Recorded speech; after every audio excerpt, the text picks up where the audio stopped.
सत श्री अकाल दोस्तों। सक्सैस मंत्रा पंजाब दे विच तुहाडा बहुत बहुत स्वागत है। ईटीटी के बैच में अज जो आप टॉपिक पढ़ना है वह है जलवायु। ठीक है जी। जलवायु आप पढ़ना है और इतों बहुत सारे जोड़े प्रश्न ने एग्जाम के बनते हैं और बहुत थोड़े दिन जोड़े तुहाडे एग्जाम के रह गए। आप कोशिश करांगे कि तुहाडा सिलेबस जोड़ा वो कंप्लीट हो जाए। तो फिर आप देखते हैं, ज़्यादा टाइम नहीं लेंदे तुहाडा ते आपां MCQ की डिस्कशन जोड़े करते हैं। तो पहला प्रश्न देखो जी की है। पहला प्रश्न है मानसून शब्द किस भाषा के शब्द तो लिया गया है कि मानसून जोड़ा शब्द है वो किस भाषा तो लिया गया है। तो जोड़ा मानसून शब्द है जी वो लिया गया है किस भाषा तो, अरबी भाषा तो। ठीक है जी, अरबी भाषा तो जोड़ा मानसून शब्द लिया गया है। फिर इस तो बाद देखो कि भारत का जलवायु किवें है।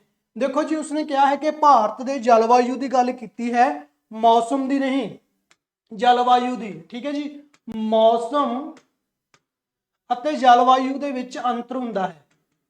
मौसम ਅਤੇ जलवायु ਦੇ ਵਿੱਚ ਕੀ ਹੁੰਦਾ, अंतर ਹੁੰਦਾ है। मौसम की ਹੁੰਦਾ है, ठीक है जी। मौसम ਜਿਹੜਾ है कुछ टाइम का जो भी इन्वायरमेंट कंडीशन होंगी है, जो भी किसी टाइम का ਜਿਹੜਾ तापमान ਹੁੰਦਾ है, ठीक है जी, ਜਾਂ तापमान ਦੇ ਵਿੱਚ नमी ਹੁੰਦੀ है, बहुत सारिया चीज़ों तो मिल के ਜਿਹੜਾ बनता है उसनों मौसम कहते हैं। मतलब मौसम का प्रभाव स्थाई नहीं होंदा, कुछ समय के लिए मौसम ਜਿਹੜਾ ਹੁੰਦਾ है और मौसम ਜਿਹੜਾ कुछ टाइम हर टाइम तो बाद मतलब घंटे तो बाद वो चेंज होता रहता। आप कुल मिला के कह सकते हैं कि मौसम ਜਿਹੜਾ है वो थोड़ी देर बाद चेंज होता रहता है, बदलता रहता है। जिमें हुण तुसीं सुबह देखोगे, सुबह की होंदी है, थोड़ी ठंड होंदी है, फिर उस तो बाद थोड़ी गर्मी हो जाती है, शाम को फिर की हो जाती है, थोड़ी ठंड हो जाती है। तो मौसम की है, मौसम बदलता रहता है। जो बदलवायु होवे तो फिर की हुंदा, फिर दोपहरे भी ठंड लग सकती है ना। जे पूरी धुप निकल जाए तो फिर बहुत ज़्यादा गर्मी महसूस होगी। मतलब मौसम जिहड़ा है बहुत जल्दी बदल जाता है। पर जलवायु की है, जलवायु लंबे टाइम तक स्थाई रहती है, लंबे टाइम तक स्थाई रहती है। मतलब ये छेती करके बदलती नहीं। ठीक है जी, उसनों की कहते हैं, जलवायु कहा जाता है। तो उसने पूछा कि भारत का जलवायु किस तरह का।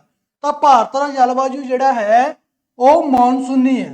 ठीक है जी, भारत का जलवायु किहड़ा है, मॉनसूनी है। मॉनसूनी जिहड़ा जलवायु है भारत दे विच, अर्थात भारत के जलवायु के उत्ते सब तो ज्यादा किसका प्रभाव है, सब तो ज्यादा जेकर प्रभाव है तो मॉनसून का है। ठीक है जी, क्योंकि मॉनसून गर्मी के विच जो बहुत ज्यादा गर्मी पै रही होंगी है तो मॉनसून जिहड़ा है भारत के जलवायु को प्रभावित करती है। फिर सर्दियों के विच भी भारत के विच वर्खा होंगी है तो उदों भी जलवायु प्रभावित होंगी है। इस तो अलावा जेकर भारत की लोकेशन की गल करिए आपां तो भारत के साउथ वाल 3 महासागर ने। ठीक है जी, सॉरी, एक महासागर ते 2 सागर, बंगाल की खाड़ी और अरब सागर ते हिंद महासागर। मतलब 3 तरफ तो पानी नाल घिरिया होया है और उत्तर दे विच हिमालय है। इस तो अलावा जिहड़ी भारत की जिहड़ी कर अपने भूमध्य रेखा तो दूरी है।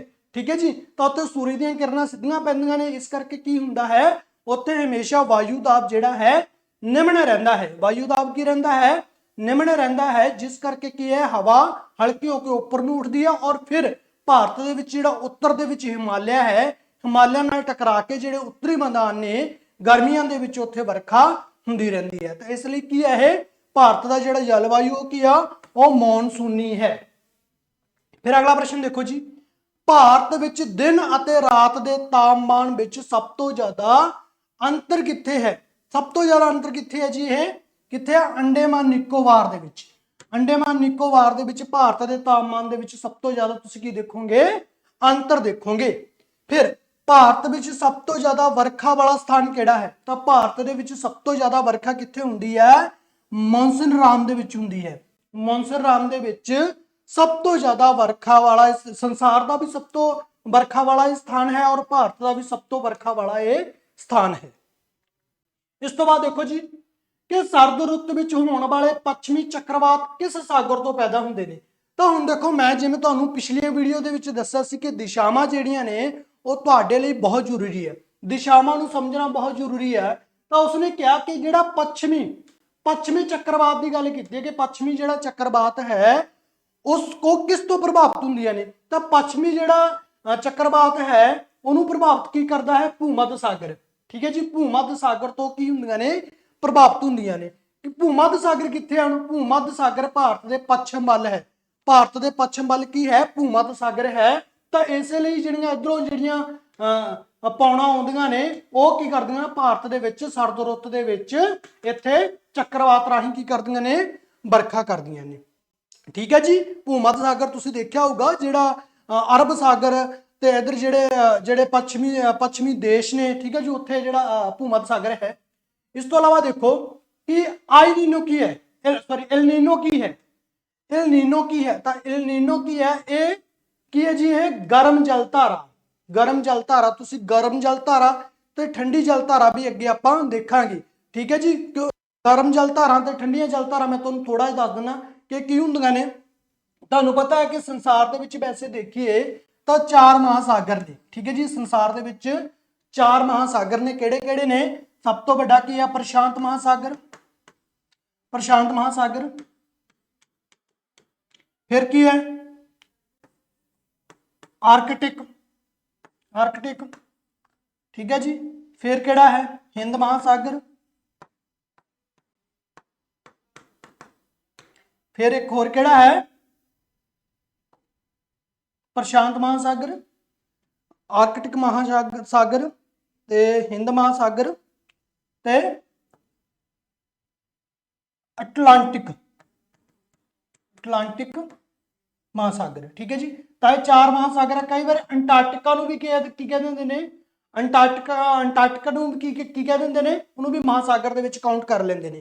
तो इन्हां महासागरां दे विच की है, कुछ जिहड़ियां समुद्री लहरां ने, समुद्री लहरां ने, उहनां नूं की कह दिंदे ने आपां, उहनां नूं की कह दिंदे ने, जल धारावां कह दिंदे ने। तो एल नीनो की है, ये गर्म जल धारा है। फिर इस तो बाद देखो जी, जलवायु ते प्रभाव पाउण वाले तत्त हैं। मतलब जलवायु नूं प्रभावित करने वाले किहड़े-किहड़े तत्त ने? भू-मध्य रेखा तो दूरी, बिल्कुल जी, भू-मध्य रेखा तो दूरी जिहड़ी है जलवायु नूं प्रभावित करूगी। क्योंकि तुसीं देखो भू-मध्य रेखा की है, भारत के बिल्कुल सेंटर दे विच है, भारत के बिल्कुल सेंटर दे विच भू-मध्य रेखा है। और इत्थे सूरज दीयां किरणां की ने, सिद्धियां पैंदियां ने। इत्थे सूरज दीयां किरणां सिद्धियां पैंदियां ने, तो जिथे सूरज दीयां किरणां सिद्धियां पैंदियां ने उत्थे की होगी, गर्मी होगी। फिर इस तो अलावा समुद्र तो दूरी, बिल्कुल जी, समुद्र तो दूरी भी की है, जलवायु नूं प्रभावित करती है। जैट स्ट्रीम, जैट स्ट्रीम भी जलवायु नूं प्रभावित करती है। तो उपरोक्त सारे ही कारण ने जो जलवायु नूं प्रभावित करते हैं। उस तो बाद देखो जी, जैट स्ट्रीम की है, तो जैट स्ट्रीम की है, ये पश्चिमी पौन है। ये मोस्ट इंपॉर्टेंट है जी। इत्थों प्रश्न आ जाए तो फिर तुसीं की हो जाते हो, चक्कर दे विच पै जाते हो, तुसीं थोड़ा कन्फ्यूज हो जाते हो कि ये कित्थों प्रश्न पूछ लिया। तो जैट स्ट्रीम की है, ये पश्चिमी पौन है। इस तो बाद देखो अगला प्रश्न, चक्रवाती वर्षा कद हुंदी है? तो चक्रवाती वर्षा, चक्रवाती जिवें नाम तो स्पष्ट है कि यह की है, थोड़ा चक्कर बन के हुंदी है, चक्कर बन के हुंदी है और बहुत जोरदार वर्षा हुंदी है। तो यह कदों हुंदी है? मतलब चक्रवाती वर्षा की संभावना कदों हुंदी है? तो कदों हुंदी है, जदों ਵੱਧ दबाव तो घट वायु दबाव हुंदा है। मतलब ਵੱਧ तो घट वायु दबाव पैदा हुंदा है। मतलब की है कि सेंटर दे विच जिहड़ा वायु दबाव घट बनता है और आसे पासे की हुंदा है, ਵੱਧ बनता है। तो फिर उत्थे की हुंदा है, उत्थे की हुंदा है जी, उत्थे चक्रवाती वर्षा हुंदी है। अगला प्रश्न है जी, कोरियल्स बल, कोरियल्स बल की है? तो कोरियल्स बल की है कि धरती की जिहड़ी दैनिक गति कारण, धरती दीयां 2 गतियां ने ना, धरती दीयां 2 गतियां ने, तुसीं पढ़े होगे, तो बड़ी कॉमन जी गल है। धरती की वार्षिक गति और दैनिक गति। दैनिक गति की है कि धरती जिहड़ी है अपने अपने अराउंड, अपने जिहड़े धुरे दे दुआले जब चक्कर लाउंदी है, की करदे कहंदे ने दैनिक गति कहा जाता है। और इस नाल की बनता है, दिन और रात बनता है। पर जदों धरती सूरज के आले दुआले चक्कर लाउंदी है, सूरज के आले दुआले चक्कर लाउंदी है, सूरज की परिक्रमा करते हैं, तो उसनूं की कहंदे ने, धरती की वार्षिक गति कहा जाता है। और इस नाल की बनदियां ने, इस नाल रुत्तां बनदियां ने, है ना। तो यह भी कई बार प्रश्न पूछ लिया जाता है कि जिहड़ा धरती के उत्ते रुत्तां बनदियां ने, तो किस करके बनदियां ने? वो धरती की वार्षिक गति करके, तो जिहड़े दिन और रात बनते हैं वो धरती की दैनिक गति कारण। ठीक है जी। फिर अगला प्रश्न देखो, एनीराइड, एनीराइड बैरोमीटर की है? ये मोस्ट इंपॉर्टेंट है जी, इसनूं इंपॉर्टेंट करके देख लो तुसीं कि एनीराइड बैरोमीटर की है। तो एनीराइड बैरोमीटर की है, ये वायु दाब मापक है, वायु दाब मापक है कि जो एनीराइड बैरोमीटर। इस तो बाद देखो, एनीमोमीटर की है? एनीमोमीटर की है जी, ਇਹ ਕੀ ਆ, ਇਹ ਵਾਯੂ ਵੇਗ ਮਾਪਕ ਹੈ। ਇਹ ਕੀ ਆ, ਵਾਯੂ ਵੇਗ ਮਾਪਕ ਹੈ। ਤਾਂ ਆਪਾਂ ਦੋ ਇੱਥੇ ਜਿਹੜੀਆਂ ਮੀਟਰਾਂ ਦੀ ਗੱਲ ਕੀਤੀ ਹੈ, ਇੱਕ ਐਨੀਰਾਈਡ ਬੈਰੋਮੀਟਰ ਔਰ ਦੂਸਰਾ ਐਨੀਮੋਮੀਟਰ। ਠੀਕ ਹੈ ਜੀ। ਤਾਂ ਦੋ ਇੱਥੇ ਕੀ ਨੇ, ਇਹ ਮਾਪਕ ਨੇ ਜੋ ਕਿ ਕੀ ਕਰਦੇ ਨੇ, ਇੱਕ ਜਿਹੜਾ ਹੈ ਉਹ ਵਾਯੂ ਦਾਬ ਨੂੰ ਮਾਪਦਾ ਔਰ ਦੂਸਰਾ ਵਾਯੂ ਵੇਗ ਨੂੰ ਮਾਪਦਾ ਹੈ। ਤਾਂ ਇਹ ਜਲਵਾਯੂ ਤੋਂ ਪ੍ਰਸ਼ਨ ਸੀ ਜੀ। ਨੈਕਸਟ ਆਪਣਾ ਜਿਹੜਾ ਟੌਪਿਕ ਰਹੂਗਾ ਉਹ ਰਹੂਗਾ ਕਿਹੜਾ, ਕੁਦਰਤੀ ਬਨਸਪਤੀ। ਠੀਕ ਹੈ ਜੀ। ਕੁਦਰਤੀ ਬਨਸਪਤੀ ਆਪਾਂ ਨੈਕਸਟ ਟੌਪਿਕ ਪੜਾਂਗੇ ਔਰ ਕੁਦਰਤੀ ਬਨਸਪਤੀ ਤੋਂ ਵੀ ਬਹੁਤ ਸਾਰੇ ਪ੍ਰਸ਼ਨ ਬਣਦੇ ਨੇ, ਕਿਉਂਕਿ ਇੱਥੇ ਆਪਾਂ ਦੇਖਾਂਗੇ ਕਿ ਕਿਹੜੇ ਬਣ ਕਿੱਥੇ ਪਾਏ ਜਾਂਦੇ ਨੇ, ਕਿਹੜੇ ਇਲਾਕੇ ਦੇ ਵਿੱਚ ਪਾਏ ਜਾਂਦੇ ਨੇ, ਹੈਨਾ। ਠੀਕ ਹੈ ਜੀ। ਔਰ ਬਹੁਤ ਤੋਂ ਬਹੁਤੇ ਜਿਹੜੇ ਬਣਾ ਦੇ ਵਿੱਚ ਜਿਹੜੇ ਦਰਖਤ ਪਾਏ ਜਾਂਦੇ ਨੇ, ਇਸ ਤੋਂ ਇਲਾਵਾ ਉੱਥੇ ਜਿਹੜੇ ਵਨ ਜੀਵ ਪਾਏ ਜਾਂਦੇ ਨੇ ਔਰ ਵਨ ਐਕਟ ਕਦੋਂ ਬਣਿਆ, ਤਾਂ ਇਹ ਸਾਰੀਆਂ ਗੱਲਾਂ ਆਪਾਂ ਇੱਥੇ ਕਰਾਂਗੇ, ਕਿਉਂਕਿ এনवायरमेंट ਪੁਆਇੰਟ ਆਫ ਵਿਊ ਦੇ ਨਾਲ ਜਿਹੜਾ ਇਹ ਥੋੜਾ ਟੌਪਿਕ ਲਿੰਕ ਕਰਦਾ ਹੈ। ਔਰ ਜਿਹੜੀ ਗਵਰਨਮੈਂਟ ਹੈ ਉਹ এনवायरमेंट ਪ੍ਰਤੀ ਕੀ ਹੈ, ਜਾਗਰੂਕ ਹੈ। ਇਸ ਲਈ ਹੋ ਸਕਦਾ ਕਿ ਇੱਥੋਂ ਤੁਹਾਨੂੰ ਪ੍ਰਸ਼ਨ, ਕੁਦਰਤੀ ਬਨਸਪਤੀ ਤੋਂ ਪ੍ਰਸ਼ਨ ਤੁਹਾਨੂੰ ਹਰ ਹਾਲ ਦੇ ਵਿੱਚ ਬਣੇ। ਠੀਕ ਹੈ ਜੀ। ਤਾਂ ਨੈਕਸਟ ਟੌਪਿਕ ਦੇ ਵਿੱਚ ਮਿਲਦੇ ਹਾਂ। Thank you so much.